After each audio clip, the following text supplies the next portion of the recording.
रुजूपत्र आहे 21/8/2017 पासून गव्हर्नमेंटचं एज्युकेशन ऑफिसरचं, परंतु मला शाळेचे सचिव मुख्याध्यापिका शाळेत रुजू करून घेत पण नाही, रुजूपत्र पण देत नाही. का कारण आहे?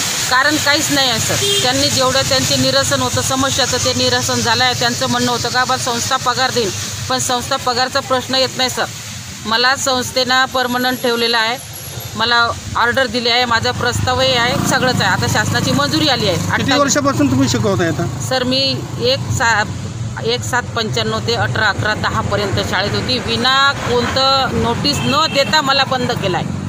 कोणतं रिझन नाही आहे शासनाचं. जे रिझन दिलं त्याचं शासनानं ही दिलेली आहे, माहिती दिलेली आहे, त्यांना कळवलेलं आहे की आम्ही मॅडमला रुजू करून पगार देणार आहोत म्हणून. त्याच्यानंतरही मला ते शाळेत रुजू करून नाही घेत.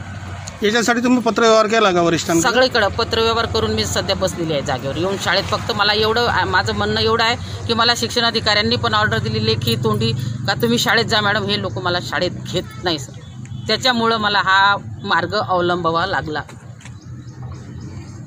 काहीच नाही, पगार नाही सर. गव्हर्नमेंटकडून मला कुठलाही पेमेंट नाही. माझी मागणी गव्हर्नमेंटलाच होती.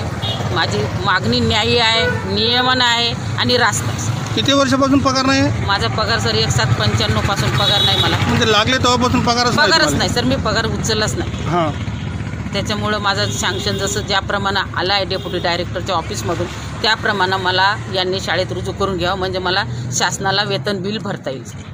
आता तुमची मागणी काय? आता काहीच नाही, यांनी रुजू करून रुजूपत्र द्यावं मला. हे रुजू करत नाही का? रुजू करत नाही. वरिष्ठांनी दिला का ऑर्डर? दिला आहे. काय दिला? 21/8 यांना रुजू करून रुजूपत्र देण्यात यावं. त्यात रुजू करून रुजूपत्र देणं म्हणजे सर पगार देणं नाही होत संस्थेला. रुजू करून रुजूपत्र गव्हर्नमेंट घेईल ना ते पत्र, त्याच्यावर ते मला मान्यता देतील. हे नाही ना सर. त्यांची मागणी ज्याप्रमाणे आहे त्याप्रमाणे यांनी मला द्यावं बस. यांचं का म्हणणं मग? यांचं काहीच म्हणणं नाही, हे देतच नाही. हे मग उगाच काहीतरी आपलं उत्तरं देतात, युक्तिवाद करतात, वेळ मारून नेतात, टाइमपास करतात. बाकी काहीच याच्याशिवाय ते काहीच गरज आहे. जे कोणी त्यांच्याकडे गेलं त्यांना पद्धतशीर युक्तिवाद करतात, त्यांना फिरवतात आणि त्यांना बाजूला करतात.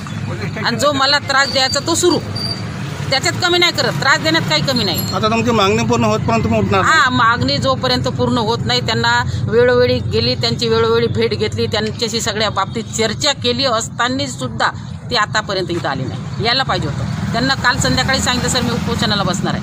लेटर लेखी पण दिलं, तोंडी सांगितलं.